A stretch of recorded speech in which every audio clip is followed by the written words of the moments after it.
నేను చాలా తుఫాన్లు చూశాను, వరదలు కూడా చూశాను. ఇంతవరకు ఎప్పుడు నేను చూడనటువంటి విపత్తిది. ఒకసారి క్లౌడ్ బరస్ట్, ఒక ప్లేస్లో 42 సెంటీమీటర్ల వర్షపాతం, జిల్లా అంతా 32 సెంటీమీటర్ల వర్షపాతం. బుడమేరు ప్రాంతంలో ఎప్పుడూ చూడనటువంటి ఉధృతితో వరద, ఫ్లాష్ ఫ్లడ్.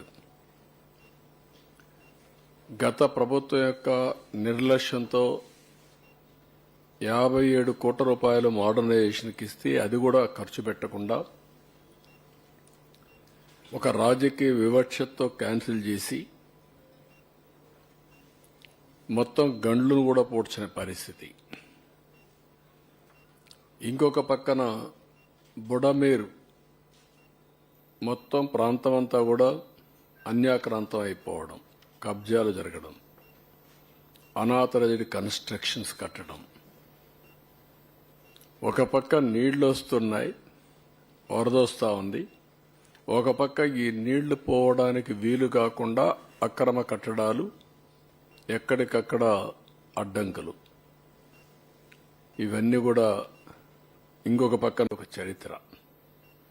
ఒక పక్క ఏదైతే నేచర్ వక్రీకరించినప్పుడు, లేకపోతే మనం నేచర్తో ఆడుకున్నప్పుడు ఇలాంటి అకాల వర్షాలు లేకుంటే క్లౌడ్ బరస్ట్లు కావడం, ఇవన్నీ కొత్త కొత్త ఫెనామినాస్ మనం చూస్తున్నాం.